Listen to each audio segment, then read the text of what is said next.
ஆண்டவராகிய பரம்பொருளே, இந்த உலகத்தில் உங்களை வழிபடக்கூடிய புனித ஆத்மாவாகிய நாங்கள் உங்களை வழிபட்டு கொண்டே இந்து மதத்திற்கென பல சனாதன தர்ம கொள்கைகளை வகுத்து கொடுத்த, இந்த உலகத்திற்கென உலக பொதுமறையை தந்த அந்த திருவள்ளுவரை தங்களின் அனுமதி இல்லாமல் மதம் மாற்றம் செய்ய முயற்சிக்கிறோம் ஆண்டவரே. ஆனால் இந்த பள்ளி மாணவர்களிடத்திலிருந்து மட்டுமே அதை துவங்க வேண்டும் என்று சொல்லி பல ஆண்டுகளாக காவி உடையை அணிந்து இருந்த அந்த திருவள்ளுவரை மாணவர்களின் பாட புத்தகத்திலே வெள்ளை ஆடையை அணிந்த அந்த திருவள்ளுவரை மாணவர்கள் மண்டையிலே புகுத்துகிறோம் ஆண்டவரே, உள்ளே புகுத்துகிறோம். ஆனால் இந்த கிறிஸ்தவ மக்களிடையே திருக்குறள் ஒரு கிறிஸ்தவ நூல், திருவள்ளுவர் ஒரு கிறிஸ்தவர் என்று நாம் சொல்ல முயற்சிக்கிறோம் ஆண்டவரே. பல்வேறு இடங்களில் அதை சொன்னாலும் கூட நம்முடைய சமுதாயத்தை சேர்ந்தவர்கள் கூட அதை நம்ப மறுக்கிறார்கள் ஆண்டவரே.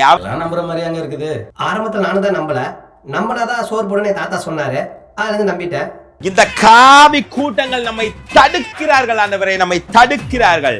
நாம் ஏதாவது செயல்களை செய்தால் அந்த செயல்களை தடுக்கும் விதமாக அந்த மக்களிடையே விழிப்புணர்வை ஏற்படுத்தி அவர்களை கிறிஸ்தவ மதத்திற்கு மாற்றாமல் அவர்களை இந்து மதத்தில் இருக்க செய்கிறார்கள் ஆண்டவரே, இருக்க செய்கிறார்கள். அதனால் தான் ஆண்டவரே, இந்த குழந்தைகளிடத்திலே மாணவர்களிடத்திலே இந்த விஷயத்தை புகுத்தினால் அவர்கள் தன்னுடைய பெற்றோர்களிடம் சொல்லி நம்மளை, திருக்குறளை, இந்த திருவள்ளுவரை கிறிஸ்தவர்கள் கிறிஸ்தவ நூல் என்று நம்ப வைத்து விட்டால் பெற்றோர்களும் நம்பி விடுவார்கள் என்ற ஒரு கேவலமான எண்ணத்தில் நம்முடைய சமுதாயத்தை சேர்ந்தவர்களை இருக்கிறார்கள் ஆண்டவரே, இருக்கிறார்கள். ஒரு பொய்மையை பரப்புவதற்காக நாங்கள் ஒரு முடிவெடுத்து அந்த திருவள்ளுவர் எழுதிய ஒரு திருக்குறளை நாங்கள் சுவரொட்டி மூலம் ஊரெங்கும் பரப்பி வருகிறோம் ஆண்டவரே, ஊரெங்கும் பரப்பி வருகிறோம். அந்த திருக்குறள் என்னவென்றால், பொறிவாயில் ஐந்தவிர்த்தான் பொய்நீர் ஒழுக்க நெறி நின்றார் நீடு வாழ்வார் என்ற திருக்குறளுக்கு